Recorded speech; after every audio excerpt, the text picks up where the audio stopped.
Fusée. Nom féminin, défini par le Larousse comme une manifestation soudaine et brillante de quelque chose, succession rapide et éclatante. Synonyme, Red Bull RB19, Mercedes W11 et peut-être bientôt la McLaren MCL39. C'est en tout cas la sensation que nous donne cette monoplace pilotée par Lando Norris et Oscar Piastri. Depuis la deuxième partie de saison 2024, McLaren est clairement la force numéro 1 du plateau. Son titre constructeur décroché aux dépens de Ferrari et de Red Bull l'atteste, et leurs débuts en championnat ne font que confirmer qu'ils sont aujourd'hui l'équipe à battre. C'est simple, la McLaren est au-dessus de tout le reste du plateau. Ferrari et Mercedes ne peuvent pas suivre le rythme pour l'instant.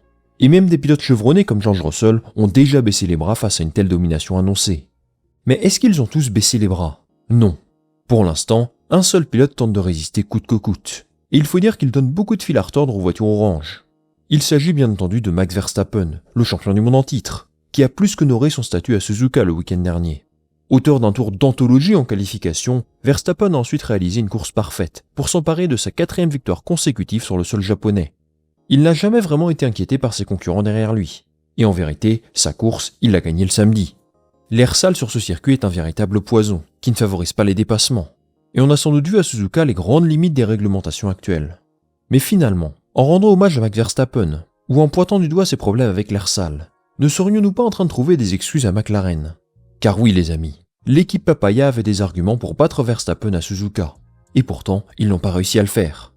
Ce genre d'occasion manquée nous rappelle trop ce qu'il s'est passé l'an dernier, où McLaren a souvent gâché des opportunités de victoire. Et dans cette vidéo aujourd'hui, j'avais envie de revenir sur leurs performances, qui bien qu'excellentes, doivent impérativement s'améliorer sur certains aspects. Sinon, le titre pilote pourrait bien leur échapper, une fois de plus. On va discuter de tout ça tranquillement les amis. Mais avant tout les amis, il faut dire que ce Grand Prix du Japon n'était pas fou. On aurait presque pu vous payer pour vous lever aussitôt un dimanche honnêtement. Et vous savez quoi ? C'est ce que j'ai décidé de faire aujourd'hui. Je vais vous donner 20 €. Oui, vous avez bien entendu. Et pour ça, vous avez juste à créer un compte N26 gratuitement avec le code PADDOC20. Je vous explique comment. N26 est une banque 100% en ligne pour gérer votre budget et super pratique pour vos voyages, choisie par plus de 3 millions d'utilisateurs en France. Vous avez un IBAN français et un service client en français disponible 24 h sur 24, 7 jours sur 7, même le dimanche. Bon, N26 a tout un tas de fonctionnalités sympas. Ce que je kiffe personnellement, c'est que vous n'avez aucun frais bancaire à l'étranger. Si par exemple vous souhaitez vous rendre à Silverstone, vous pouvez retirer de l'argent sans vous soucier de taux de change malhonnêtes. L'application est super intuitive. Vous pouvez créer des cartes virtuelles éphémères et aussi des sous-comptes pour bien gérer votre budget. Exemple, si vous prévoyez de vous rendre au Grand Prix de Belgique avec vos potes, vous pouvez créer un espace dédié pour épargner ce qu'il vous faut. Vous avez quelques options supplémentaires pour commencer à économiser sur certains de vos achats, et franchement c'est top. Ce que je trouve cool avec leur application aussi, c'est que vous pouvez suivre en direct l'évolution de votre compte. À chaque paiement, le solde s'actualise instantanément. Donc si votre boulanger, boucher ou tout autre magasin a fait une erreur de paiement, vous vous en rendez compte immédiatement. Perso N26 m'accompagne depuis quelques mois maintenant, et ça prend quelques minutes de créer un compte. En utilisant mon code promo PADDOC20 au moment de l'inscription, N26 vous offre 20 € pour 20 € dépensés, même si vous ouvrez un compte gratuit. Normalement vous devez recevoir ça sous 7 jours. Vous trouverez toutes les infos en description, en commentaire épinglé, ou alors en scannant le QR code qui s'affiche à l'écran. Merci N26 de m'avoir accompagné aujourd'hui. Commençons par dire que McLaren connaît un excellent début de saison. Il suffit de regarder les résultats de Lando Norris, qui mène le championnat. P1 en Australie, puis P2 en Chine et au Japon. Ça c'est un départ canon. Oscar Piastri n'est pas mal non plus, avec une victoire à Shanghai et une 3e place à Suzuka. Ils sont largement devant au championnat constructeur. Leurs 2 pilotes sont dans le top 3. Donc statistiquement parlant, les attentes sont respectées. Côté performance de la voiture, c'est aussi solide. Lando Norris et Oscar Piastri disposent de la meilleure machine de la grille, sans aucun doute. Elle a joué aux avant-postes à chaque fois, sur 3 circuits très différents. Lando Norris claque 4 dixièmes à Verstappen en qualification à Melbourne. Oscar Piastri a décroché la première pole position de sa carrière, en Chine, signe de sa progression. Il y a des signaux très positifs, qui laissent espérer le meilleur pour la suite. Cependant, ces 3 Grands Prix ont déjà mis en avant les faiblesses que devra résoudre McLaren cette saison. Certes, Lando Norris est leader du championnat, mais seulement 1 point devant Max Verstappen. Au vu du déroulé de la saison jusqu'à présent, je pense que McLaren pourrait avoir un avantage statistique plus conséquent. Ça se joue sur des détails, mais ça pourrait faire la différence à la fin de la saison. Pour optimiser leurs résultats, j'ai identifié 3 défis majeurs qui se dressent aujourd'hui sur leur route. Le premier défi à relever pour eux, et c'est quelque chose d'assez paradoxal, c'est la gestion de leurs 2 pilotes. Au départ de week-end à Suzuka, Lando Norris exprimait un avis pour le moins controversé. Selon lui, je cite mot pour mot, la seule équipe qui a 2 bons pilotes à l'heure actuelle, c'est McLaren. Une opinion un brin exagérée à mon avis, mais qui n'est pas non plus dépourvue de sens. C'est vrai, McLaren a à sa disposition ce qui semble être le meilleur duo de la grille aujourd'hui. Les deux pilotes sont très à l'aise dans cette voiture, proches en performance, et ils ont prouvé avoir les capacités de jouer aux avant-postes. Les deux sont candidats au titre, c'est sûr.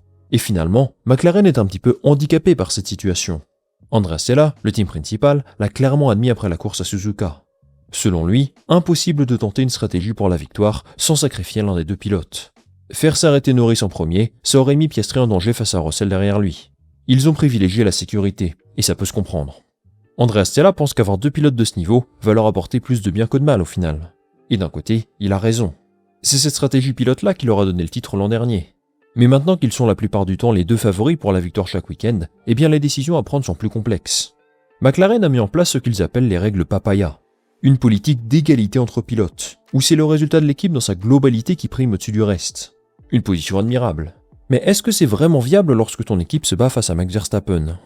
Finalement, ils font tout le contraire de Red Bull, qui eux n'hésiteraient pas à sacrifier le pilote B pour ralentir le concurrent de Verstappen. Checo Pérez a joué ce rôle-là pendant un moment. Et dans certaines situations, c'est peut-être quelque chose dont ils pourraient s'inspirer. Leur deuxième axe d'amélioration est lié à la situation de leur pilote, la stratégie. À Suzuka, on a tous vu à quel point McLaren semblait impuissant face à Verstappen. Et pourtant, ils avaient deux voitures contre une, ce qui est censé leur offrir un avantage stratégique considérable, non pas être un handicap. S'ils souhaitaient jouer la victoire sur ce circuit, ils avaient deux options. Option 1, laisser un des deux pilotes en piste le plus longtemps possible pour ralentir Verstappen et aider son coéquipier à le dépasser.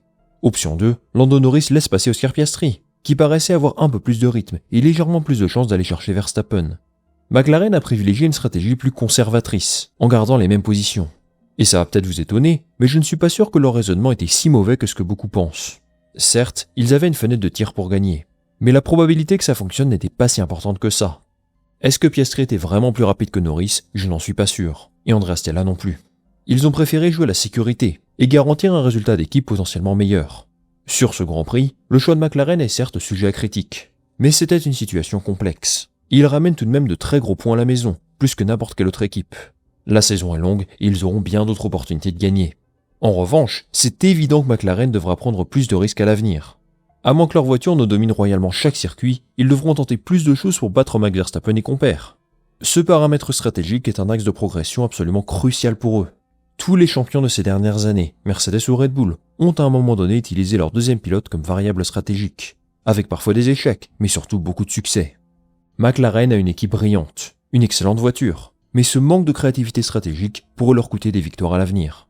Et on en arrive au troisième point d'amélioration de McLaren, sa monoplace. Alors oui, c'est la référence du plateau. Mais chose assez incroyable, Lando Norris n'est pas satisfait.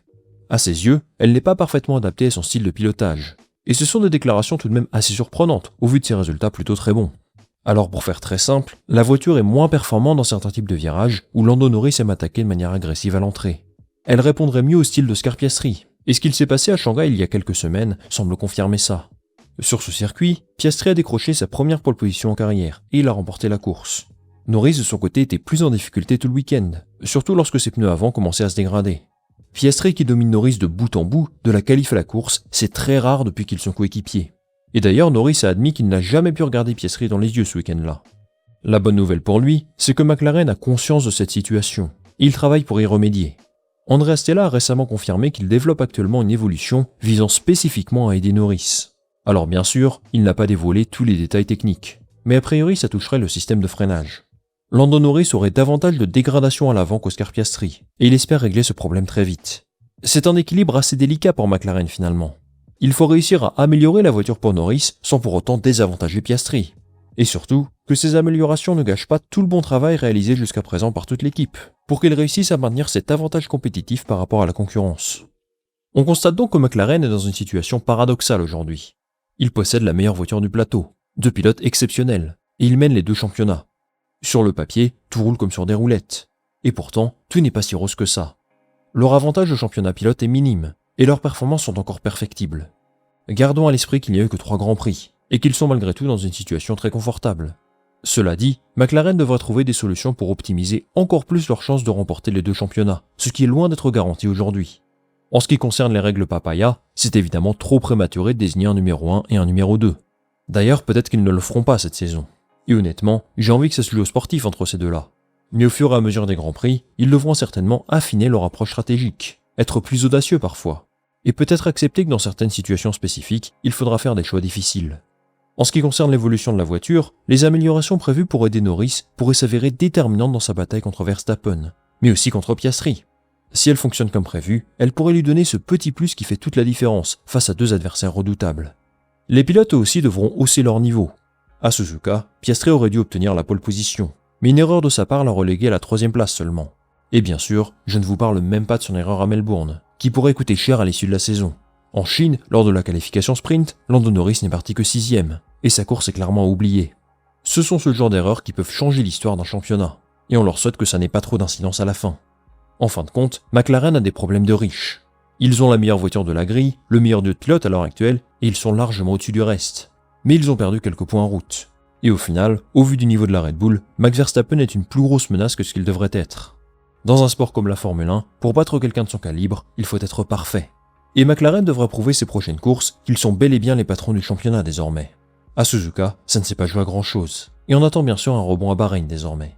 Merci les amis d'avoir suivi cette vidéo jusqu'au bout, j'espère que celle-ci vous a plu. J'attends votre avis en commentaire en ce qui concerne McLaren. Est-ce que vous êtes d'accord concernant les axes d'amélioration pour eux?